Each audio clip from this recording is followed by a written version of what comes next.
This is Kutil, and today I am going to talk to you about our Wasty project that we are using a bunch of Google technologies. First, I would like to introduce myself. I am co-founder and Google architect in AppSatori. We are based in Czech Republic in the heart of Europe, and we are Google Cloud partner for G Suite and Chrome devices. We are offering services for custom development, deployment, G Suite, training, consulting, and also we are product oriented. We developed several products. One of them is Signature Satori. It's a tool for G Suite to set up email signature in your G Suite domain. Since 2013, I am the part of the Google Developer Expert Program, which contains now more than 700 people around the world, engineers, hackers, programmers, who speak and write about Google technologies. And personally, I have deep experience with G Suite ecosystem, upscale integration, and so on. My objective for today is to show you a big picture and architecture of our system. So, how we moved from the problem of issue to the technology. It means that my presentation will be divided into two parts. First part is introduction, business summary, what we are solving, and then second part will be how we are solving it with Google technologies. So, first is business summary. Now we are living in gold times. We are buying a lot of things, a lot of clothes, but we are throwing them away. My favorite speaker, Peter Diamandis, is saying that we are living in an era of abundance because we have almost everything. So, how about clothing? There are special companies which are collecting old clothes and they are recycling them. One of these companies is Dematex, and it's our Czech partner who is doing this thing. This company has a lot of containers in the street, and people are throwing these clothes into these containers. Special drivers visiting every container, pick up old clothes, put into their track, and move to the bigger track, and this bigger container is then weighted. In Czech Republic, there are more than 2,500 containers located in the streets, nearby the supermarket, and so on. And before we deploy our system, these drivers had to do very boring and useless parts. They have to visit every container. Okay, this container is about 60% full, 20% full. They have to take notes on the piece of paper, and it's happening almost 40 times a day. And then have to rewrite these numbers from this paper to the Google spreadsheet. And these drivers have to do almost every day, so they spend almost 1.5 hours in the night to rewriting this boring part. And why Google spreadsheet? Because this company is using G Suite on custom domain, and they created Google spreadsheet for every region. This is the reason, because they are using for creating simple statistics and so on. And there are also some obstacles, like in some region, there are multiple drivers. So multiple people are located in the different part of city, and they are collecting all clothes from this part of city, but finally they move their car to this bigger container, so we need to synchronize the data between these two drivers. So there are many things what we need to solve. So now I will introduce you the technology part, what we did and what we are doing now. Our system is divided into the 5 parts, and I will shortly introduce you each other. And first, we will start with data input, how to get data from user to our system. We didn't buy too expensive and dedicated hardware, or we didn't develop Android application, because we are not Android developers. For us, it's complicated. We are cloud and web developers, and in the web we trust.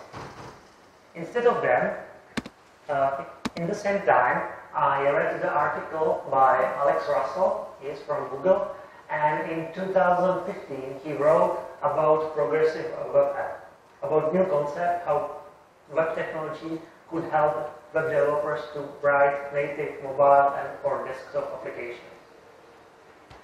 And here's a simple definition. So it means that you are using web technologies in JavaScript, and the result looks like and behaves like native application, desktop or mobile.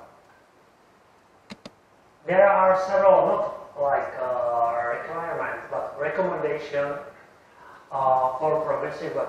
For me, the most important features are connectivity independent, so it means that your web application works even in offline. Then re-engageable, it means that you are able to send push notification to the user, to the desktop or to the mobile. Installable, you can put the icon of your application to the home screen. And then waitable. Every state of your application is in the URL, so it's very easy to share the state of your application to another user. In our case, we are using almost vanilla JavaScript, so no fancy framework. Almost 90% of our code is in applying vanilla JavaScript, and for some part we are using jQuery. The reason is it's easier for us to integrate with JSON. For database, we are using just again simple local storage because we are saving only key value. This is the reason we are using, for example, local storage, and we are saving the user, and the value is stringify JSON. Our design is based by material design. For that, we are using Google CSS library. It's available for everyone, and it's on getmdl.io, and you can download it and use it in your mobile or desktop application. Our application is hosted on the Firebase. Firebase offering free hosting. So SSL certificate is included, and you can use your custom domain. So you can host it your static files like HTML, CSS, or JavaScript. And here's the process of our application. The user just select OK, some container, and take OK. This container is like 70% full, some metadata, and some not. So everything is on the web. If you want to start with progressive web app, the first point is you have to define your manifest. Manifest is simple JSON file which defines the metadata of your application, like the name, various icon, the color, for example, background of browser, some orientation display, and so on. So it's very easy to start how to move your application from classical to the progressive web app, and will be installable with fine icon on your home screen. You can very easily, even in JavaScript, inform user about offline or online status by these several lines of code. Just hit listener to online or offline event, and you can inform user, hey, now you are online and now you are offline. For the hardware, we bought very cheap Android devices with NFC, and on these devices the Chrome browser was pre-installed. Then we bought 2,500 NFC chips, and on each NFC chip we record the URL. This URL contains the hosting or the domain, and next part was the unique ID of the container. And we put these NFC chips to these containers, and it is the result. Driver just visits the container, touch with his mobile phone to the NFC chip. The URL is open with the container ID. Web application is open, even without the internet. User just click OK. This container is about 20% full, and data are saved to our system. API gateway is the next part of our system. Now we are to get the data from the user to our system. For APIs, we choose the Google App Script. Google App Script is serverless JavaScript runtime. It means serverless, you don't need to manage your server. Everything is in the cloud. JavaScript runtime, you are using JavaScript programming language and syntax. Google App Script is integrated in G Suite, and not only G Suite, you can use Google App Script in your Gmail account. And Google App Script is primarily for automation. You can automate your business processes like HR, some things. Extension, you can create your custom user interface in Gmail or in Google document spreadsheet. And integration, you can integrate many Google services together and create some like international integration layer. In my own words, Google App Script is very good for beginners because you can start very quickly and easy. Instead of calling Google REST APIs, you are calling method in object. For example, on the right side, you can see several lines of code when you want to send email by Gmail. It's the method send email with 3 parameters: recipient, subject, and body. And this line of code are sending the email. All development of Google App Script is in the browser, so you don't need to manage your IDE or environment and all these stuff, which is very tough for the beginners. And all deployment is again in the cloud. And Google App Script also handle all authorization and authentication process for you. For me, it's like Swiss Army knife because it's very small, easy to understand and use it. Here's the code snippet. Instead of these images, you can imagine G Suite service. So we have like drive web, get files by some type, then connect to the contact set and get load my contacts, iterate over the documents. We have some simple iteration. For every document, we get the content of the document or as a string. Then use Google Translate and translate text from one language to another one, and then iterate over the context. Send email for every contact with every document. So as you can see, it's very easy to understand and use it. And if you just copy and paste, this code will work. Google recently started G Suite Developer Hub. It's on website script.google.com. It's your like start point when you can learn more. It's simple getting started, so you can prepare some examples. You can also create and manage your project. You can see your triggers like a background run, and you can see what is running in your account. Creating new project in Google App Script is the same easier as creating new document in Google Drive. You just open the drive.com, drive.google.com, create new, more, and Google App Script, and then you can see your online IDE. This online IDE includes, for example, code suggestion, so you don't need to remember all these object methods and so on. This suggestion is after when you use keyboard shortcut Control Space. This online editor is simple running, versioning, and also online simple debugger tool. So as you can see, everything is in the browser. With Google App Script, you can use any G Suite service like contact, sites, email, spreadsheet, documents, calendar, translate. You can also use any advanced Google services. So these services are connected with API, so you can connect easily to the YouTube API, Analytics YouTube API, BigQuery, AdminAPI, and so on. But you can also connect to any public API, so you can connect to the Twitter, Facebook, Foursquare, and so on, or your custom API.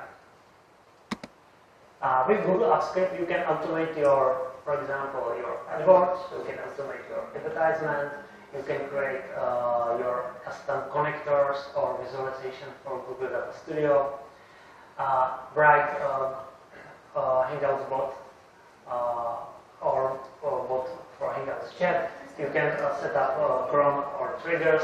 You can create add-ons for Gmail, Sheets, Slides, Docs, Forms, and you can create web applications. So you can use HTML and CSS. Creating this web app is again very easy. You just define two functions. First is function to get, and second is function to post. And these functions handle these HTTP requests. So do get handle get request and post handle post request. You can define some return line type like HTML, JSON, XML text, and so on.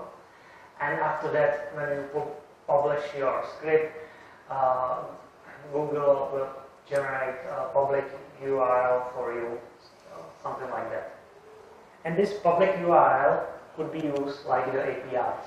In our case, Wasted, we create simply do get function, and we are sending from the progressive web app this type of request, which contains like the action, like save, and data is stringified JSON.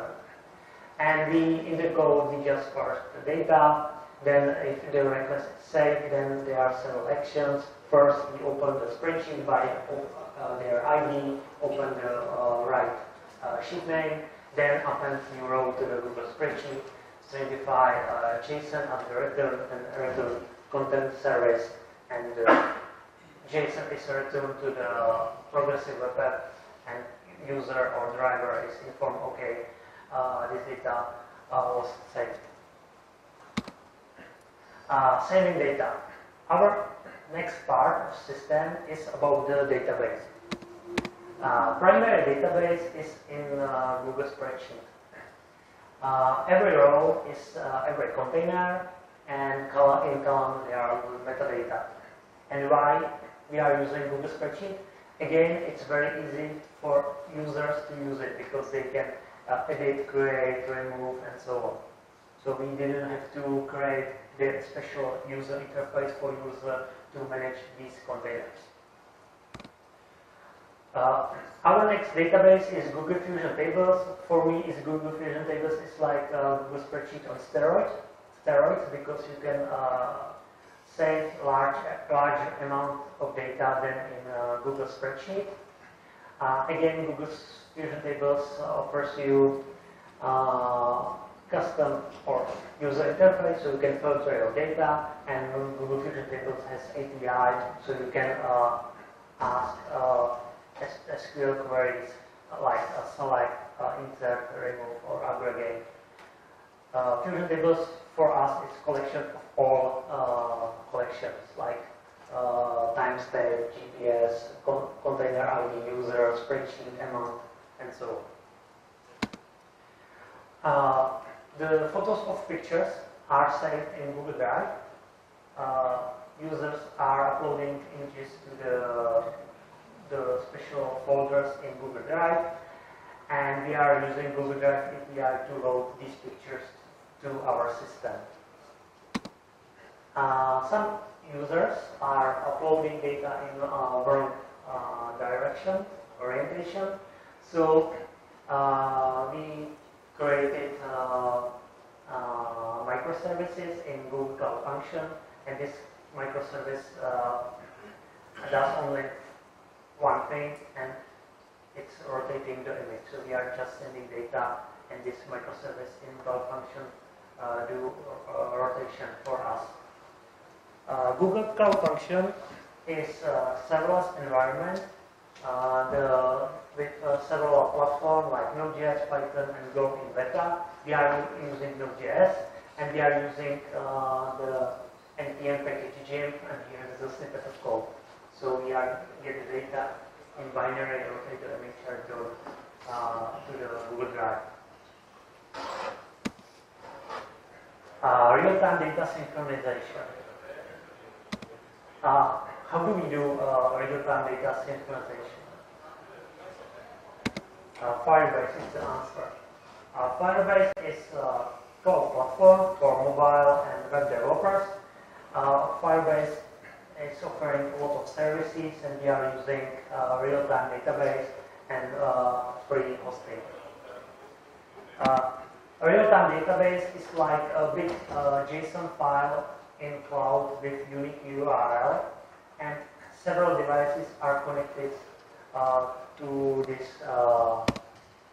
URL. And when something happens in one device, everything is propagated to the another one, and another one will return the callback, and there are some changes in the application. So for this reason, we are using Firebase. Management dashboards, last but not least, how to visualize and show data for manager people. We are using Google Sites. Google Sites is a content management system, so you can build your public websites, internal websites, or intranets. And into the Google Sites, you can insert Google Calendar files from Google Drive, or you can insert your custom web application in Google AppScript. And we are using Google Sites as the container with several modules. One of the modules is show data on the Google Maps. These data are loaded from a mix of Google Spreadsheet and Google Fusion tables, and we are showing, okay, this container is like kilogram or amount and so on. So we are using Google Maps JavaScript SDK. Another dashboard is for management for containers. On the left side, there's a filter section. We are using material design. In the middle is Google Maps. On the right side, metadata about active container. These metadata are loaded from the Google Spreadsheet. So again, it's integrated each other. My favorite feature is route planning. If you select multiple containers in an order, Google Maps can advise you the best route between among these containers. For that, you can use Google Maps Direction API. Google Maps Direction API is Google service. You can select the best route between 2 points, but you can find the best point between multiple points. And if you add to your request optimized route, Google will find you the best route among the many places. Now I think now is limited up to 21 points, so you can solve traffic salesman problem up to 21 places. For visualization, we are using Google Charts SDK. It's a JavaScript library, and you can visualize your data. And we are using it for comparing if you want to compare to time range. And so, again, it's JavaScript programming language. And here is the snippet of the code. So, that brings me to the end of my presentation. So let me summarize what we have learned and showed today. Our system is using a G Suite, and everything starts with NFC chip, and we are getting data from the user. We are using the concept of progressive web app with offline support. Then from progressive web app, we are sending data to the Google AppScript, and we are using Google AppScript as our API for free. And from Google AppScript, we are sending data to the Google Spreadsheet, because we are using Google Spreadsheet as a database, and to the Google Fusion tables. And because there are multiple drivers in, for example, region, we are using Google Firebase for data synchronization. We are also using Firebase for free hosting with HTTPS. And for intranet or management dashboard, we are using Google Sites with several modules. And in these modules, we are using Google Charts SDKs for visualization, Maps JavaScript API for visualization on the map, and Maps Direction API web service to optimize best route among many containers. So thank you for your attention, and if you have any question, I'm open to answer, or I will be available here in the corner. So thank you so much.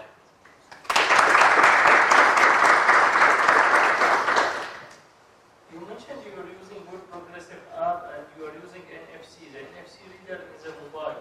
So through good progressive app, you can connect to different mobile sensors such as GPS, cameras, and is it? Yeah, it's a good question. The modern web technologies offers a lot of sensors. So now with JavaScript you can connect to the GPS, so we are getting the coordinates. And also you can use NFC for reading or writing, but now it's like only for web proposal. So we are not using NFC as a native JavaScript function. We are using NFC like literally function of NFC concept, because when you have like empty NFC and when you are writing the data, you are telling to this NFC chip what type of data are saving.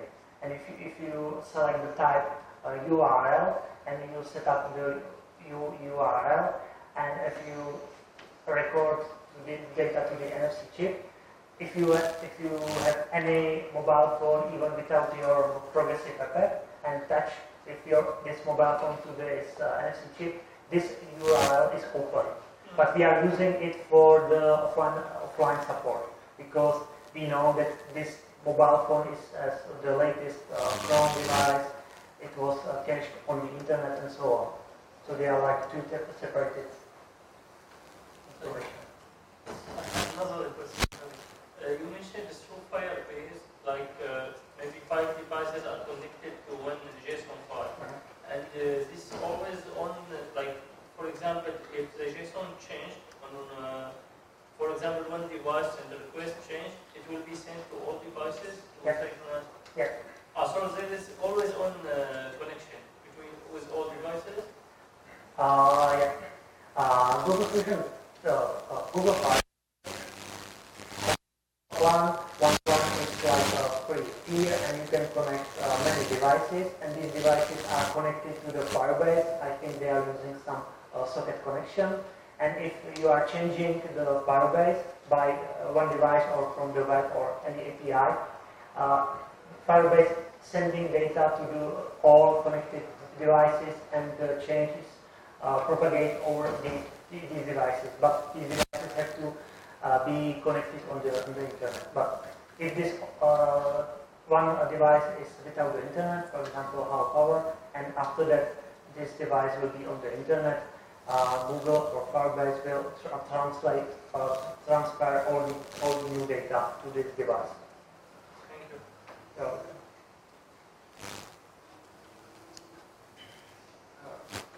my question is related to how you measure how much container is filled.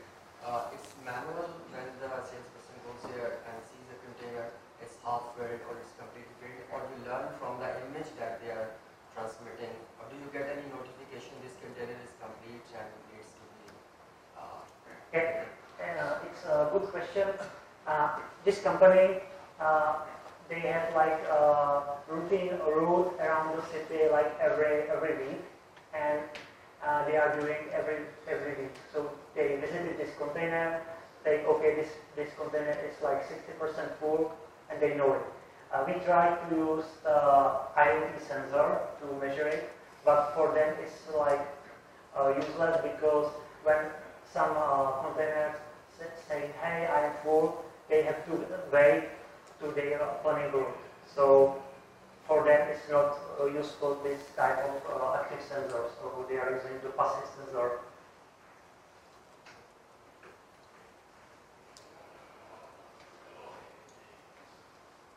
Okay, if you're, I think that's it. okay, thank you so much. Thank you, everyone.